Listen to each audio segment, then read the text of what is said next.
dan Ibu Guru penggerak dimanapun Anda berada. Pada kesempatan ini, saya Febriani Permatasari, calon guru penggerak Angkatan 11 Kabupaten Karo, akan melakukan percakapan pra-observasi dalam modul 2.3, yaitu coaching dalam supervisi akademik. Di kesempatan ini, saya ditemani oleh guru bahasa Indonesia, yaitu Ibu Suci Rizky Gustika, yang mengampu bidang studi bahasa Indonesia. Baik, mari sama-sama saksikan video pra-observasi. Selamat pagi Ibu Suci. Selamat pagi Ibu Febi. Bagaimana kabar Ibu Suci pada pagi hari ini? Alhamdulillah sehat Bu. Ibu bagaimana, sehat? Kabar saya juga puji Tuhan sehat ya Bu Suci. Adapun tujuan dari obrolan kita pada kegiatan pra-observasi ini, yaitu saya ingin mengetahui sudah sejauh apa persiapan yang Ibu Suci lakukan untuk melakukan observasi pembelajaran yang akan kita baca. Nah, ada beberapa pertanyaan ini Bu Suci yang ingin saya tanyakan ke Ibu ya. Pertanyaan yang pertama Bu Suci, pada kegiatan observasi yang akan kita langsungkan, apa tujuan pembelajaran yang ingin Ibu capai pada kegiatan observasi nantinya? Mengenai dengan tujuan pembelajaran itu, karena materi yang saya bawakan nanti itu adalah teks cerita fantasi. Jadi yang menjadi tujuannya yang pertama yaitu siswa mampu mengidentifikasi apa saja yang termasuk unsur-unsur dalam teks cerita fantasi itu tadi. Dan yang kedua, siswa itu mampu menciptakan teks cerita fantasi berdasarkan pengalaman yang mereka miliki. Jadi materinya tentang tentang teks cerita fantasi begitu ya Bu. Nah, untuk area pengembangan yang akan Ibu observasi atau yang akan Ibu nilai pada kegiatan observasi kita nanti itu apa saja ya Bu Cici? Kalau berbicara tentang area perkembangannya, di sini ada 3. Yang pertama yaitu dari sisi pengetahuan. Nah, dari sisi pengetahuan yang mau saya lihat bagaimana kemampuan siswa itu sudah sejauh mana mereka memahami materi yang saya berikan. Nah, itu untuk dari sisi pengetahuan. Yang kedua yaitu dari sisi keterampilannya. Nah, kalau dari sisi keterampilan yang mau saya lihat, apakah siswa tersebut itu mampu bekerja sama dengan teman-temannya dalam kegiatan diskusi kelompok. Nah, yang terakhir yaitu adalah bagian area sikap. Nah, dari sikap ini yang mau saya nilai bagaimana antusias siswa tersebut mengikuti pembelajaran. Jadi pengetahuan, keterampilan dan sikap ya Bu. Iya Bu. Ya, untuk jadi area pengembangan. Baik Bu Suci, untuk pertanyaan yang selanjutnya, bila melakukan observasi atau kegiatan observasi nantinya, apa rancangan pembelajaran yang akan Ibu terapkan di kelas nanti? Untuk rancangan pembelajaran yang pertama saya siapkan dulu strategi. Strategi di sini saya gunakan yaitu pembelajaran berdiferensiasi. Nah, kemudian setelah strategi saya siapkan untuk model pembelajarannya, saya gunakan PBL, problem based learning, karena kan nanti siswa akan berdiskusi kelompok. Nah, metodenya saya gunakan metode diskusi kelompok dan presentasi, kemudian ceramah variatif. Dan yang terakhir itu untuk penugasannya juga saya berikan nanti ke siswa. Luar biasa sekali ya Bu tentang rancangan. Jadi Ibu akan menerapkan strategi pembelajaran berdiferensiasi dengan model pembelajaran PBL begitu ya Bu. Saya lanjutkan pertanyaan berikutnya Bu Suci. Di dalam melakukan observasi nanti begitu ya Bu, atau kegiatan pembelajaran di kelas nanti, ini media pembelajaran apa yang Ibu Suci gunakan begitu? Untuk medianya yang pertama itu dalam menyampaikan materi saya gunakan PowerPoint ya Bu. Nah, kalau kita menggunakan PowerPoint kan pasti ada prasarana yang harus kita siapkan, misalnya seperti laptop, infocus. Kemudian nanti setelah ada PowerPoint, untuk tugas kelompoknya saya bagikan LKPD ke siswa agar itu yang menjadi pembahasan mereka nanti. Berarti berdasarkan PowerPoint sebagai salah satu media pembelajarannya gitu ya Bu, dengan LKPD-nya nanti. Luar biasa sekali ya Bu persiapan yang Ibu Suci sudah persiapkan ya. Nah, kira-kira nih Bu, kapan, kemudian di mana nanti dan di kelas berapa kegiatan observasi ini akan Ibu kerjakan atau Ibu lakukan?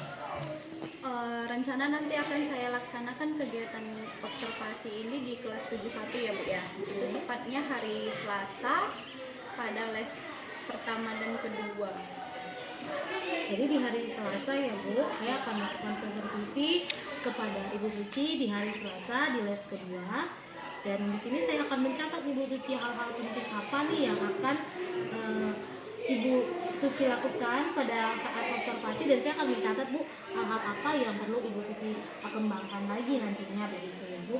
Nah, sebelum saya menutup gitu ya Bu kegiatan praobservasi kita ini, yang ingin saya tanyakan, apa yang Ibu Suci dapatkan atau bagaimana perasaan Ibu Suci pada saat pembicaraan kita ini berlangsung begitu Bu?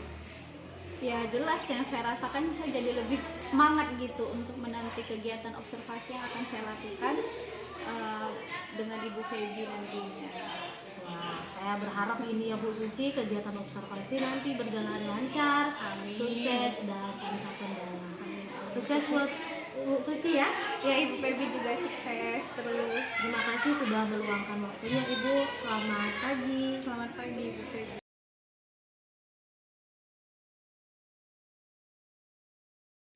Selamat pagi semuanya anak ibu. Pagi ibu. Assalamualaikum warahmatullahi wabarakatuh.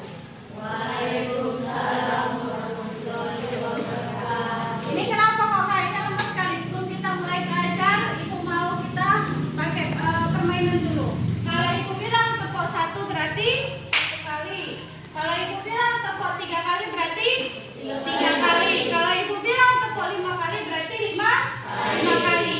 Kalau misalnya ibu bilang 5 kali 2 kali, berarti berapa yang harus ditepuk? 10. Iya, berarti 10. Kalau 3-nya 5 kali, berarti 3?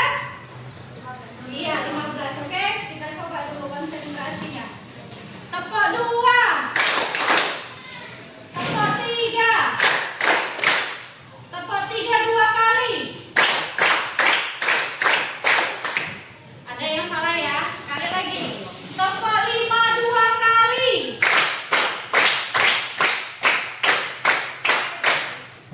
Oke, ibu harap konsentrasinya seperti itu sampai nanti kita selesai belajar. Sudah? Pada hari ini sebelum ibu mulai kegiatan pembelajaran kita, ibu minta 1 orang siswa dulu ke depan untuk memimpin doanya. Ayo. Arya, silakan.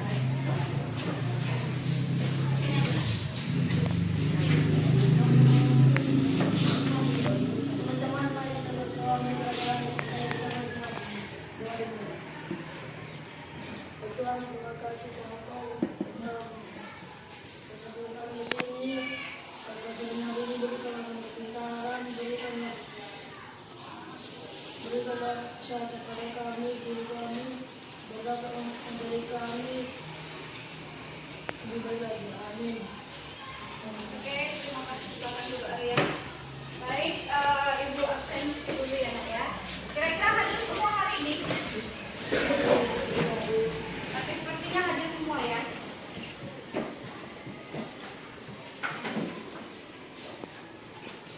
Hari tanggal berapa ini nak?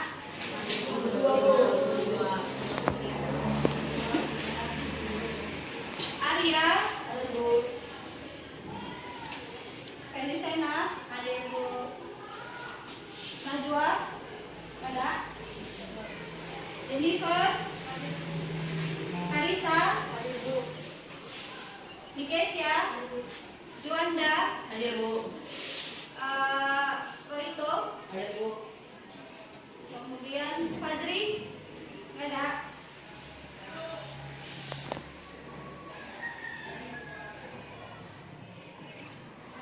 Tapi kayaknya hadir semua ya. Oke, sudah. Silakan kalian perhatikan ke depan. Hari ini materi kita tentang teks cerita fantasi, atau lebih dikenal dia bagian dari teks cerita naratif. Nah, kita adalah teks cerita fantasi, yaitu bagian dari teks cerita naratif yang berbentuk fiksi. Nah, tujuan pembelajaran kita kali ini yaitu agar siswa mampu mengidentifikasi apa saja yang menjadi unsur-unsur dalam cerita fantasi.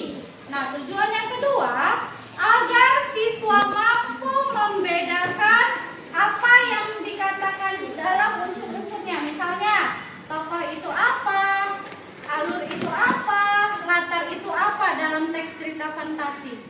Dan tujuan yang terakhir, agar siswa mampu menciptakan ataupun menulis teks cerita fantasi berdasarkan pengalaman ataupun imajinasi yang kalian punya. Nah, jadi itulah yang menjadi tujuan pembelajaran kita pada kali ini. Sampai di sini, Ibu harap kita bisa mengikuti pembelajaran kita dan bisa menambah pengetahuan kalian. Oke? Sebelum Ibu mulai pembelajaran, pernah nggak dengar kata-kata naratif? Pernah? Nah, kira-kira kalau dikatakan naratif itu kita tujuannya ngapain? Kita memberikan cerita atau kita menceritakan atau orang yang menceritakan ke kita? Orang yang menceritakan ke kita atau kita yang menceritakan ke orang? Kita yang menceritakan kepada orang lain. Nah, itu yang dikatakan teks naratif. Jadi teks naratif ini adalah suatu teks yang berisi tentang sebuah cerita. Nah, teks naratif ini terbagi dua, Nak. Ada yang sifatnya fiksi, ada yang sifatnya non-fiksi. Karena ini materi kita dikhususkan ke cerita fantasi, berarti dia termasuk teks cerita naratif yang berbentuk fiksi. Pernah dengar kata fiksi? Atau fiktif? Contohnya dongeng. Contohnya lagi novel. Kira-kira kalau dikatakan dia fiksi, ceritanya dalam bentuk apa ini? Iya, tidak nyata atau khayalan atau yang disebut juga dengan imajinasi. Nah, sampai di sini kira-kira kalian sudah ada gambaran nggak bagaimana yang dikatakan cerita fantasi tersebut? Sudah pasti cerita yang sifatnya khayalan atau tidak nyata.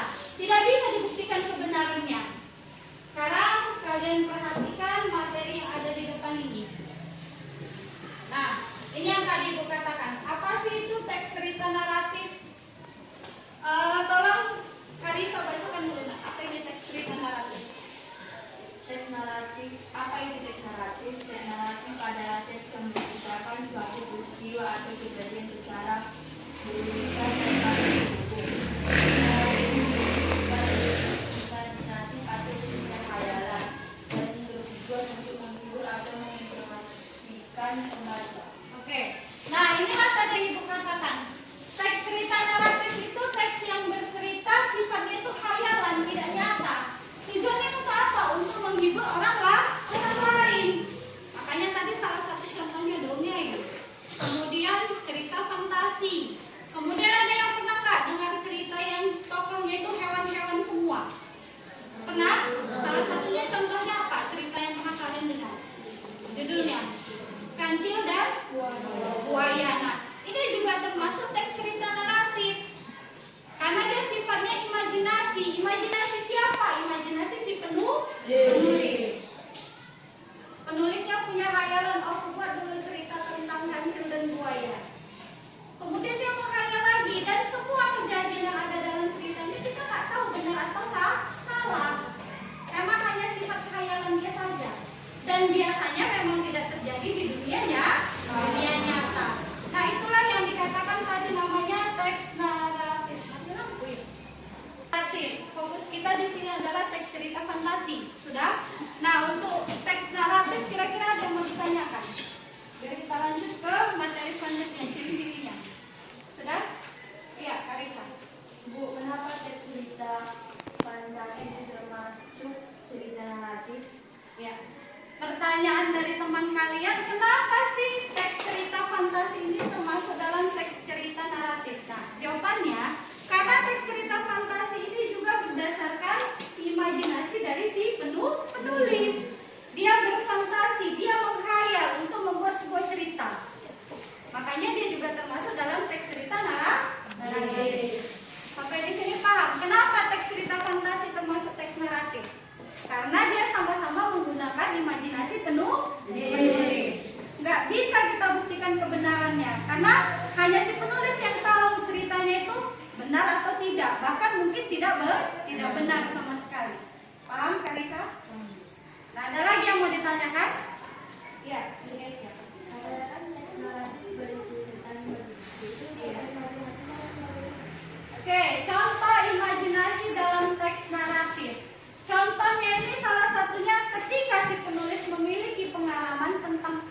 kejadian yang sudah dialaminya, inilah yang menjadi khayalan dia untuk membuat ceritanya. Tapi dikisahkannya, misalnya dia mengambil tokohnya berdasarkan hewan-hewan seperti tadi yang sudah kalian sebutkan, si buaya dengan si kancil. Bisa saja ini berdasarkan pengalamannya, hanya saja dibuatnya dalam bentuk cerita khayalan. Jadi kalau ditanya imajinasinya dari mana, bisa juga dari pengalaman si penulis, pengalaman pribadinya.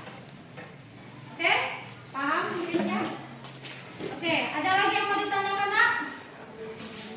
Nah, kalau tidak ada, karena ini mati lampu, jadi mau nggak mau Ibu, kalian nggak bisa melihat slide show-nya, tapi dari sini Ibu jelaskan. Sekarang kita masuk ke ciri-ciri teks naratif. Nah, ciri yang pertama yaitu teks berisi cerita, kisah, dan peristiwa tertentu yang menggunakan gaya bahasa naratif. Itu ciri yang pertama. Nah, gaya bahasa naratif itu gaya bahasa yang bagaimana, Nak? Gaya bahasa yang memang kita tugasnya untuk memaparkan atau menceritakan kepada orang lain. Pernah kalian lihat dongeng ataupun novel kan? Nah, itu isinya hanya sifatnya berupa cerita. Cerita yang bagaimana? Kembali lagi, cerita yang berdasarkan khayalan. Karena di sini fokus kita ke teks naratif yang sifatnya fiktif, tidak nyata. Sudah? Untuk ciri yang kedua, cerita memiliki alur yang jelas dari awal hingga akhir cerita. Nah, ini maksudnya alur yang jelas itu berarti dia sesuai kronologis. Kalau ditanya alur apa yang digunakan, berarti alur maju. Pernah dengar istilah alur maju, mundur atau campuran? Pernah? Oke, berarti di sini karena dia sifatnya menceritakan dari awal sampai akhir, berarti kita pakai alur maju, kronologis dia. Mungkin ada yang lupa dengan materi di SD, karena ini seharusnya sudah pernah kalian pelajari di SD. Sudah? Itu untuk alurnya. Kemudian ciri yang ketiga, terdapat suatu peristiwa maupun konflik. Nah, ini yang paling penting. Ketika kamu mau membuat sebuah cerita, itu harus ada dulu masalahnya.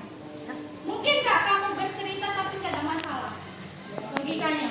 Tidak. Nah, seperti si buaya dan si kancil tadi ini. Masalah apa yang ada dalam cerita tersebut? Kancil tidak bisa lewati sungai. Iya, si kancilnya tidak bisa melewati sungai sehingga dibantu oleh si buaya. Nah, berarti yang jadi masalah di situ apa? Kancil tidak terpenuhi. Iya, apa Dik?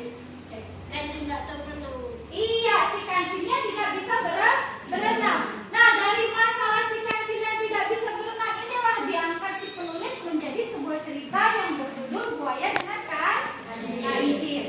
Jadi ketika kita mau menulis sebuah cerita, ini harus berangkat dulu dengan masalah apa yang kita punya. Bu, pokoknya harus hewan aja tidak. Cerita fantasi ini boleh juga tokohnya manusia. Salah satunya cerita Malin Kundang. Nah, Malin Kundang ini apa yang menjadi konflik di dalamnya? Tentang apa? Iya, tentang anak durhaka. Jadi karena ada sifat durhaka dari si anak inilah si penulis membuat cerita Malin Kundang. Paham sampai di sini? Paham ya, Nak? Jadi ingat, cerita fantasi ini bukan berarti harus tokohnya binatang ataupun hewan, bisa juga manusia. Nah, itu untuk ciri yang ketiga. Nah, ciri yang terakhir, memiliki unsur-unsur pembentuk berupa tema, latar, alur, tokoh, maupun gaya bahasa. Nah, sebelumnya Ibu tanya dulu, ada yang pernah dengar kata-kata yang Ibu sebut tadi? Kayak tema, pernah? Arya, pernah? Nah, apa kira-kira itu tema Arya? Siapa yang tahu apa itu tema? Ya, Bu. Iya, coba ke judul, Bu. Oke, tema memang sering banyak yang menyamakan dengan judul. Tapi sebenarnya adanya judul itu ketika kita sudah mempersiapkan sebuah tema. Memang dia saling berkaitan. Jadi kalau yang dikatakan tema ini adalah pokok pembahasan yang akan kita tulis atau kita bahas.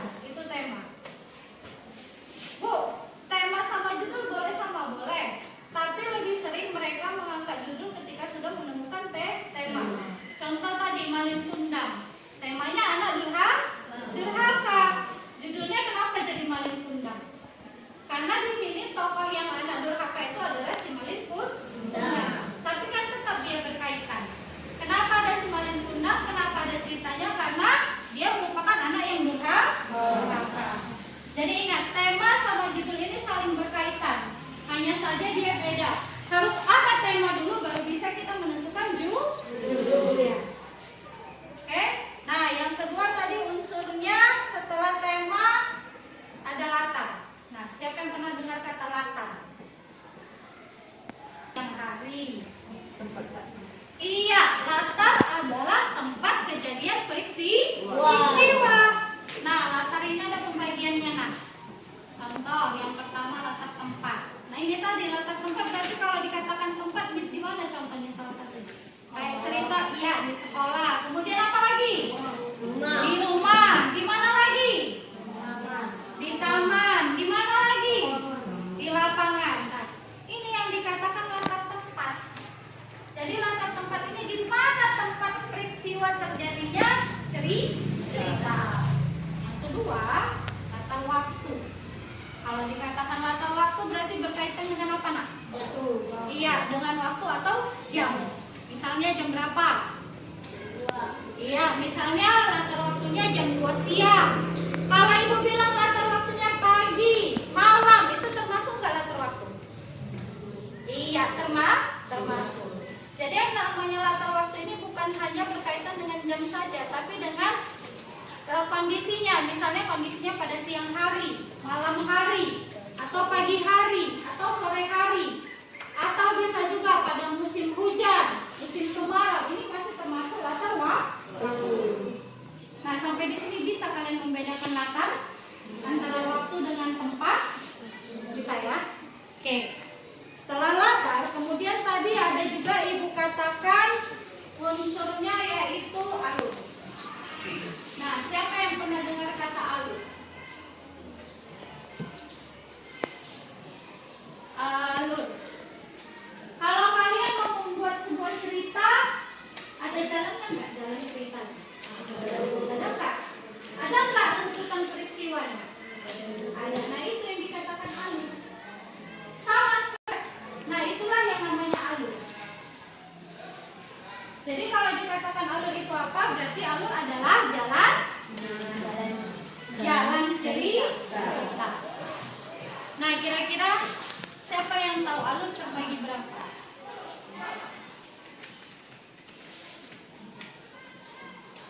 Ayo. Bu, Iya, coba. 3, Bu. Iya, berapa? Apa aja itu, nak? Maju, Iya, bagus. mundur, Bagus. campuran. Iya, bagus Fadli. Tepuk tangan dulu untuk Fadli.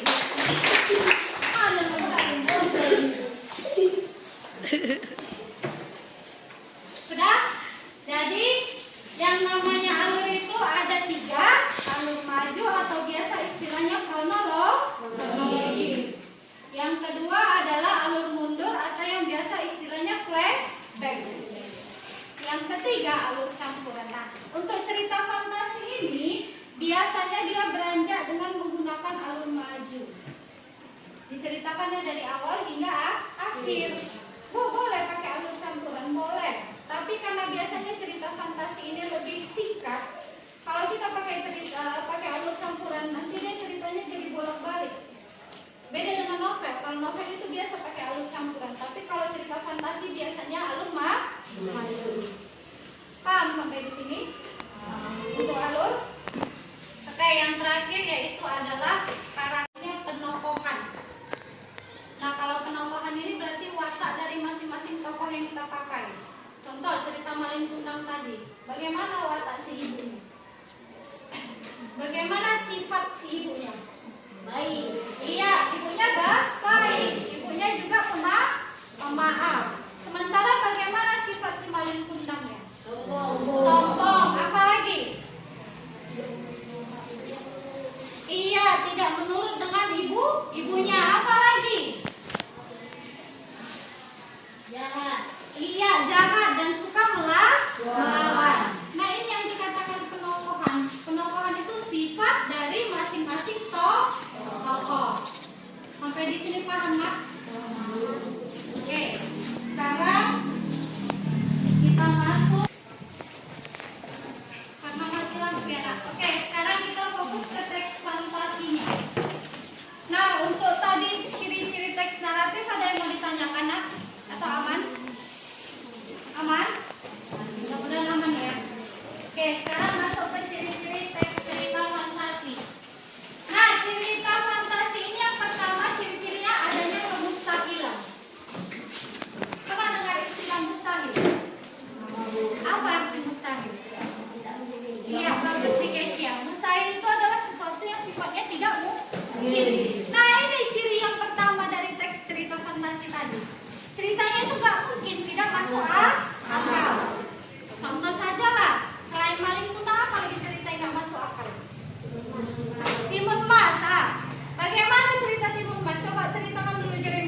aja. Ayo, siapa yang tahu cerita Timun Emas? Apa di situ konfliknya? Apa konfliknya? Apa masalah dalam cerita Timun Emas?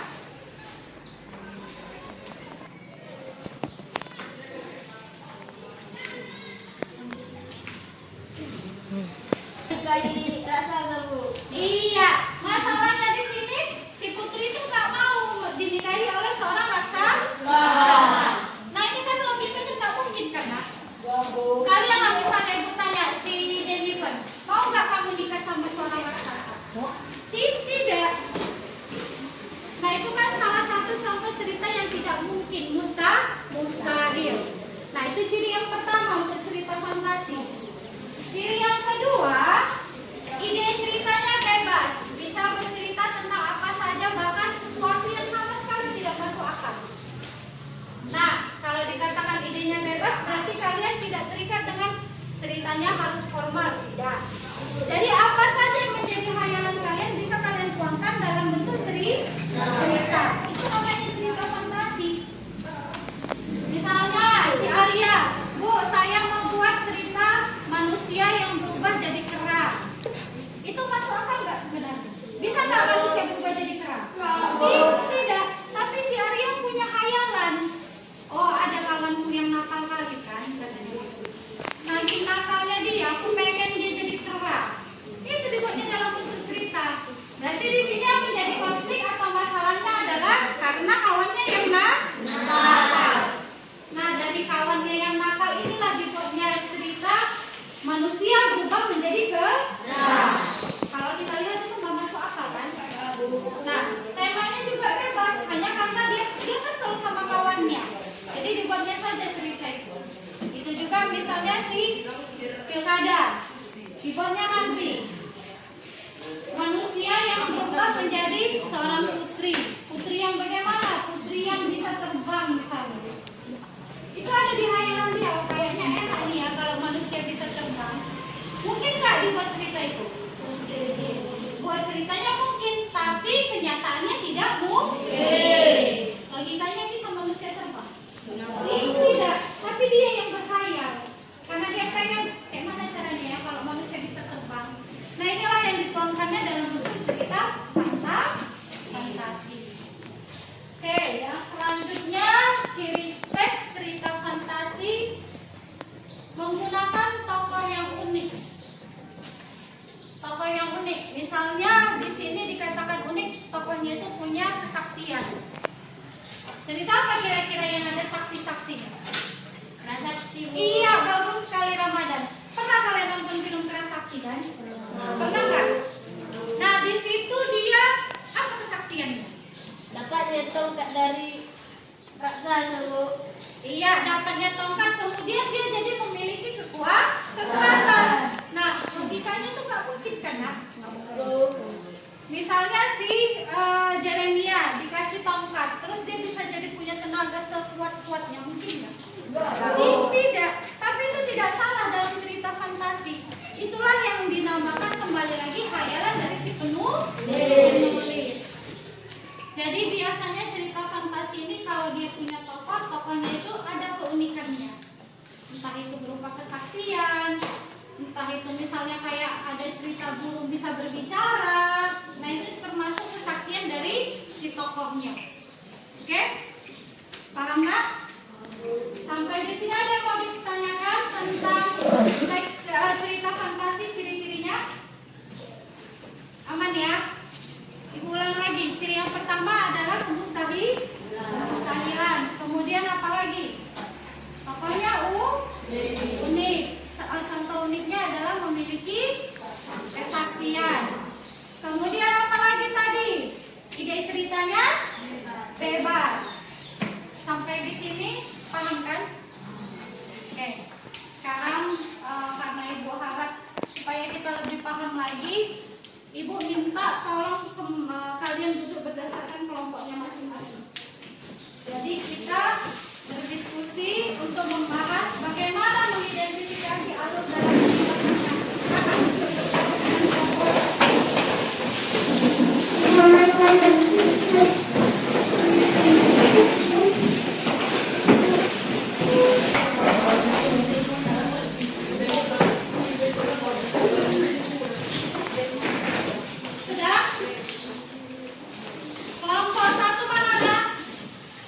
Oke, kelompok 2. Kelompok 3. Kelompok 4. Oke, perhatikan ke depan. Jadi karena materi kita hari ini tentang mengidentifikasi alur dan penokohan dalam teks cerita fantasi, silakan kalian buka bukunya halaman 52. Nah, di situ ada yang mau kita diskusikan. Sudah? Halaman 52. Cara kerjanya bagaimana? Silakan masing-masing kelompok ambil satu kertas lembar. Satu kelompok satu saja kertas lembarnya. Satu kelompok satu saja. Tulis nama kelompok dan nama-nama anggotanya. Kamu kelompok, Bu? Iya.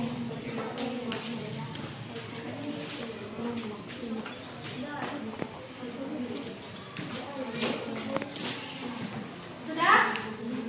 Tulis nama, misalnya kelompok 1 siapa saja orangnya.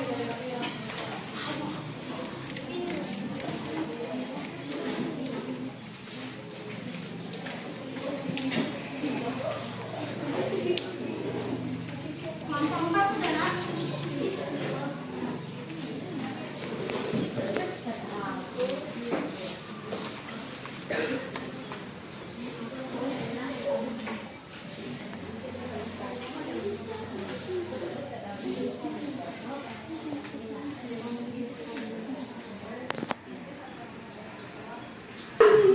Ibu minta kalian diskusikan kemudian tulis jawabannya di kertas lembar yang sudah ini tadi kalian siapkan. Jawaban aja, Bu, perlu soal. Sudah? Bu, ada pertanyaan tadi dari Syahria. Pakai jawaban atau pakai soal? Pakai nanti. Tulis soal langsung jawab.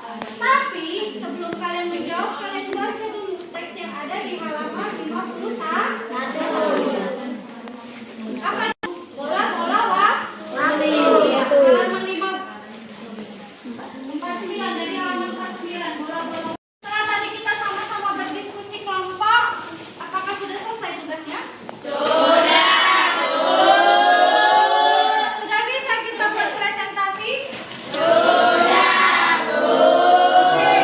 Nah, untuk kelompok yang pertama presentasi ke depan yaitu Ibu minta dari kelompok 1. Siap, Nak? Oke, silakan ke depan. Siapa moderatornya? Ini Pak, ayo silakan, Nak. Presentasikan di sini saja. Untuk kelompok yang berada di bangku, perhatikan temannya yang sedang presentasi. Ketika nanti mereka mengajukan kesempatan untuk bertanya atau memberikan saran, silakan angkat tangannya, sebutkan namanya dari kelompok berapa. Oke? Nah, berbaris semuanya rata gini. Biar nampak muka semua. Sini, geser sini. Nah. Oke, silakan kelompok 1 perkenalkan, kemudian lanjutkan hasil diskusi kalian. Selamat pagi teman-teman. Kami dari kelompok 1 akan mempresentasikan hasil dari diskusi kami. Perkenalkan, nama saya Jennifer, dan ini Kanisan, dari Sena, Prila, dan Juanda. Saya persilakan kepada pemateri kami Kanisan untuk mempresentasikan hasil diskusi kelompok kami. Baik, saya akan mempresentasikan hasil dari diskusi kelompok kami. Satu, siapakah nama tokoh cerita pada waktu? 4. 2. Apa yang diinginkannya di awal cerita? 4. Ini membantu ibunya membuat kue bakar karena sering menjadi bahan ejekan di sekolahnya dan ia ingin melihat apa yang terjadi apabila ia berhasil berjualan kue. Bagaimana ia memenuhi keinginannya itu? Ia mengambil bola merah yang disodorkan pria berkerudung hitam yang hampirnya. Mengapa ia merasa sedih ketika akhirnya keinginannya tercapai? Karena ia melihat kejutan yang pertama pada wajah ibunya. 5. Apa yang akhirnya ia lakukan? Ia terbangun dari mimpinya dan langsung bergegas membantu ibunya membuat berasa dengan penuh semangat. Menurut kalian bagaimana perasaan di akhir cerita? Ia sadar dan lebih semangat untuk berjualan kue meski lelah. Ivan merasa bangga melihat kue-kue yang baru ditatanya. Rasanya ia mahir menata kue-kue tersebut.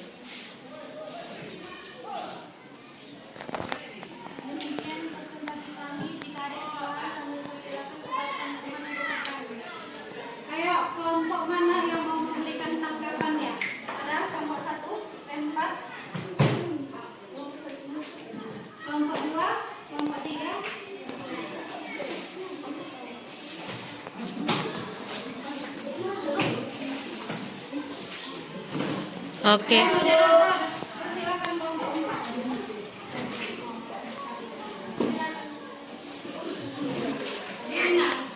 Perkenalkan, nama saya.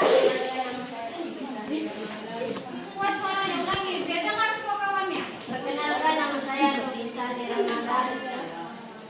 Saya dari kelompok. Saya dari kelompok 4. Menurut kami, jawaban yang dihasilkan oleh satu kurang tepat. Nomor satu kan kurang.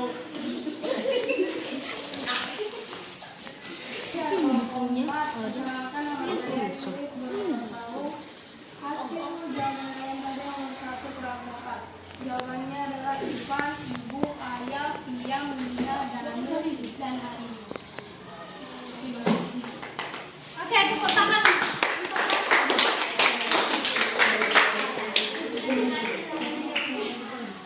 Tanya lagi, ada nggak kira-kira yang mau mengajukan pertanyaan?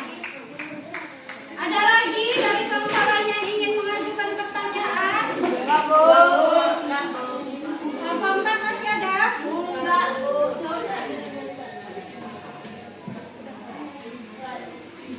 Oke, kalau sudah tidak ada, silakan moderator ditutup biar kita berganti dengan kelompok lain.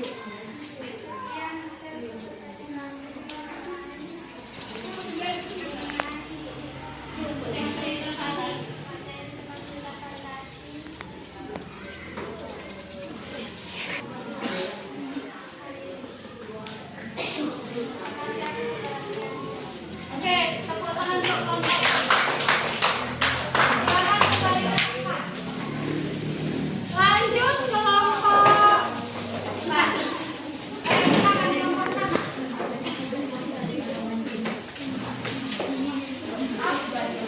Persoalannya ya.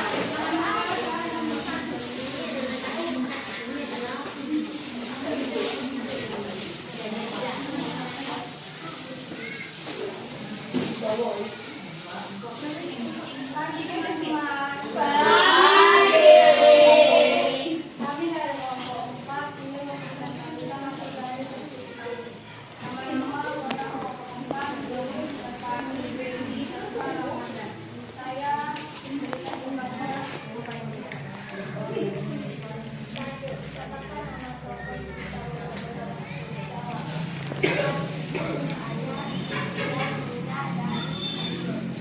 Apa yang diinginkannya tahun sekarang?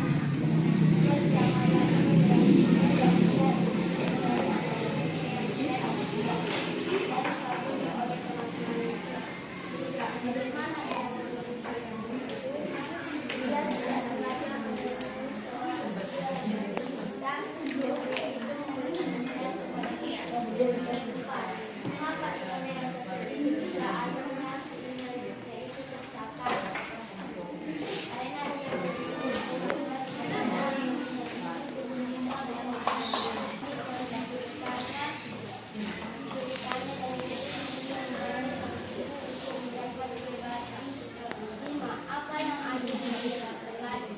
Yang ia lakukan adalah membantu saya tinggal membuatkan kue. 6. Menurut kalian bagaimana perasaannya di air berikan?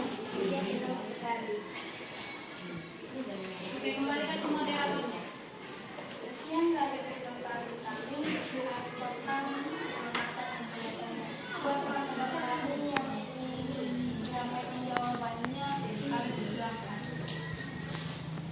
Ayo, mana kelompok yang ingin memberikan tanggapannya? Silakan angkat tangannya. Silakan. Saya ingin menambahkan jawaban. Perkenalkan dulu yuk. Siapa namamu? Nah, dari kelompok mana? Kenalkan nama saya Jelena dari kelompok 3. Saya ingin menambahkan jawaban nomor 3. Ada seorang pria berundung hitam menendangnya di bulu. Dia ikut tersenyum ramah di meja di hadapannya. Terus berletak aneka bola warna wajar. Terima kasih. Terima kasih. Sekian dari perhatiannya kami ucapkan kalau terima kasih.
Sampai di sini paham ya kalian nak tentang teks cerita fantasi ini?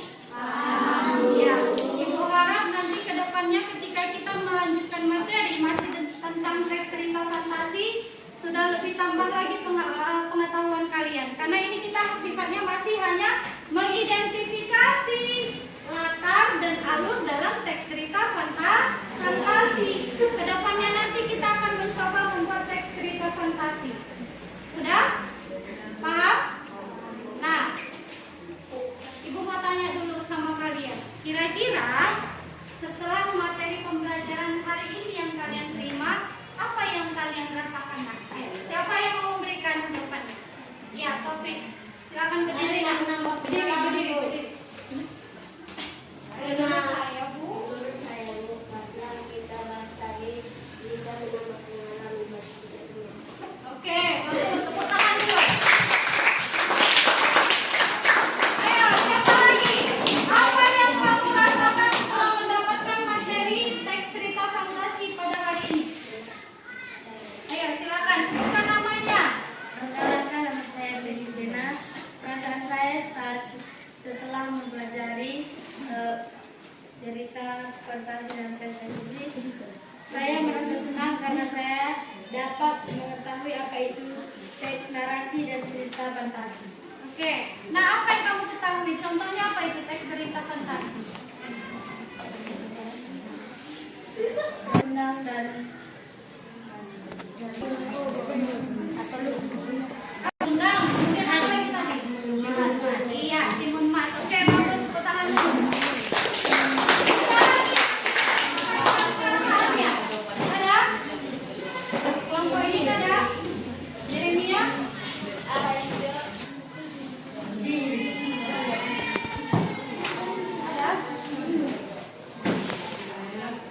Kelompok ini ada? Sampaikan. Oke. Ada lagi atau Ramadan mau lagi menyampaikan? Ada? Oke, silakan. Cerita narasi itu seperti cerita yang tidak terjadi. Oke.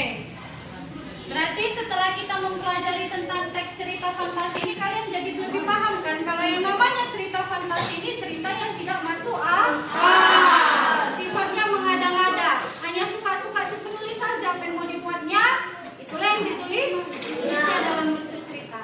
Sudah? Sampai di sini materi pembelajaran kita hari ini. Sampai ketemu lagi di materi selanjutnya. Mungkin masih sama dengan teks cerita fantasi, hanya saja berbeda dengan sudah.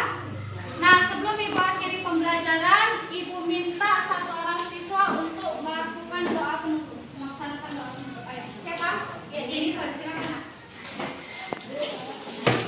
Boleh ditutup bukunya semua. Teman-teman, mari kita berdoa untuk agama dan kebaikan masing-masing. Saya bawakan doa penutup ini dalam agama Islam. Doa dimulai. Ya Allah, ya Rabb, puji syukur kami terhadap-Mu ya Allah, karena-Mu yang kami dapat mengikuti pembelajaran hari ini ya Allah, ya Rabb. Kepadamu lah kami mengucapkan doa atas pimpin kami dan guru-guru kami. Di dalam doa ini kami berterima kasih kepadamu atas rahmat dan hikmat-Mu ya Allah. Amin. Terima kasih Jennifer. Selamat kembali.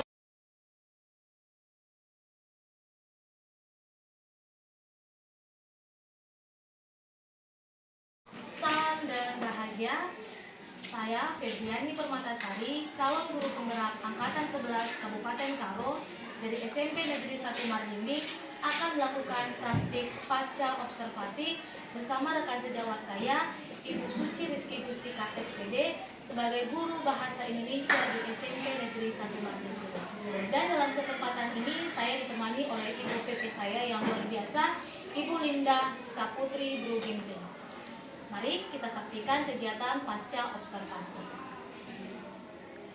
Selamat pagi Ibu Suci. Selamat pagi Ibu Febi. Gimana kabar Ibu Suci di pagi hari ini Bu Suci? Alhamdulillah sehat Ibu Febi. Saya juga sehat, puji Tuhan ya Bu Suci. Baik Bu Suci, dalam kegiatan pasca observasi ini saya akan memberikan beberapa pertanyaan ini kepada Ibu Suci terkait kegiatan observasi yang sudah berlangsung di kelas 71 ya Bu Suci. Iya. Nah, bagaimana nih perasaan Ibu Suci setelah melakukan observasi? Perasaan saya setelah melakukan observasi kemarin, jadi saya sekarang lebih merasa lega, ya tenang juga, kemudian juga saya senang melaksanakan kegiatan. Tuhan ya Bu Suci kalau berjalan dengan lancar. Bisa nggak nih Bu Suci ceritakan kembali begitu ya Bu Suci, apa saja langkah-langkah kegiatan yang Ibu Suci lakukan selama kegiatan observasi, kemudian apa saja nih Bu Suci area pengembangan yang Ibu Suci lakukan ketika observasi Bu Suci? Untuk kegiatan pembelajarannya di situ sebenarnya sudah saya implementasi modul saya mulai dari kegiatan pembukaan, kemudian sampai kegiatan inti saya menyampaikan materi, memberikan penguatan kepada siswa, sampai nanti di kegiatan berikutnya saya memberikan kesimpulan, kemudian refleksi kepada siswa. Itu untuk kegiatan pembelajarannya. Untuk area pengembangannya di sini ada 3 kriteria Bu. Yang pertama yaitu dari sisi pengetahuan, yang kedua dari sisi keterampilan, dan yang ketiga dari sisi pengetahuan. Berarti ada 3 ya Bu untuk area pengembangannya, baik pengetahuan, keterampilan, dan juga sifat. Menurut Ibu Suci sendiri sudah sejauh mana begitu ya Bu Suci keberhasilan pengembangan yang dilakukan tadi begitu di dalam kelas yang Ibu Suci lakukan observasi tadi? Saya untuk pengembangan yang sudah saya lakukan di sini sudah ada perbaikan, namun masih ada yang harus diperbaiki lagi gitu Bu.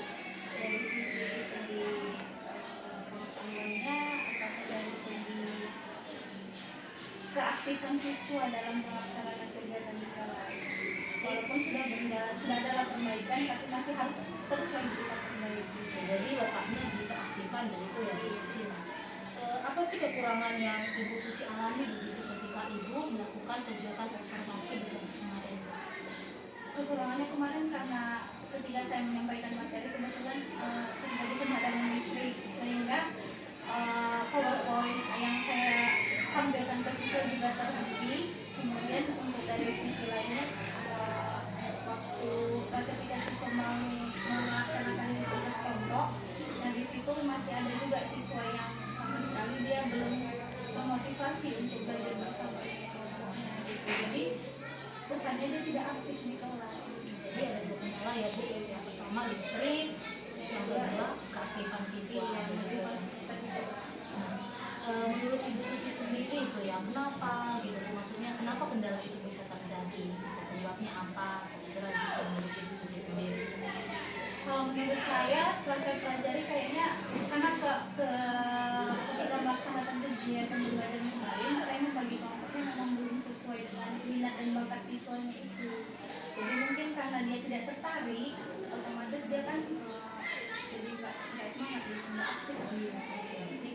Belum berdiferensiasi sebenarnya sebuah kegiatan. Berarti belum berdiferensiasi begitu ya Bu. Kemudian mengalami kendala seperti itu nih dan Ibu udah tahu penyebabnya gitu kan.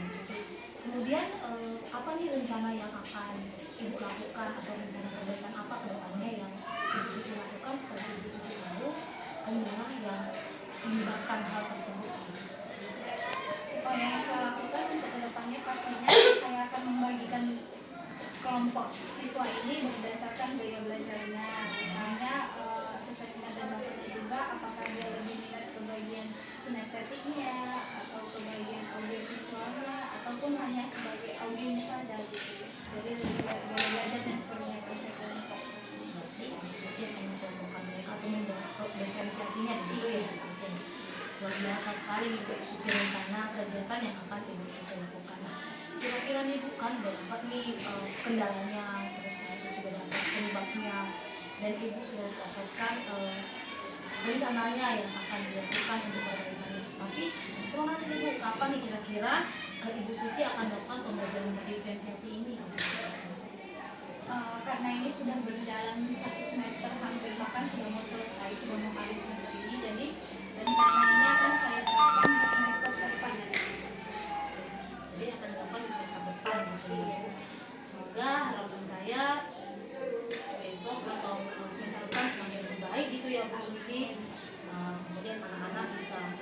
menikmati pembelajaran sesuai dengan ingatan kita. Sukses untuk Bu Suci. Terima kasih.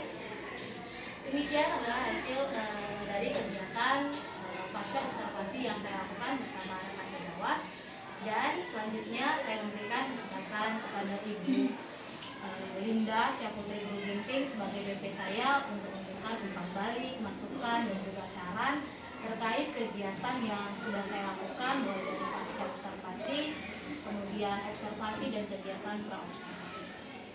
Baik, terima kasih kepada Ibu Vivi yang memberi kesempatan kepada saya kali ini. Dari pengamatan saya, kegiatan pasca observasi yang baru saja kita laksanakan sudah sesuai dengan langkah-langkah yang seperti itu yang kita terapkan. Jadi saya merasa senang gitu ya melihat percakapan kita berjalan dengan lancar sesuai dengan yang kita harapkan. Jadi sukses bagi ibu berdua. Terima kasih Bu. Demikian video kegiatan pasca observasi. Terima kasih. Salam dan bahagia bujur ras, menjual-jual orang.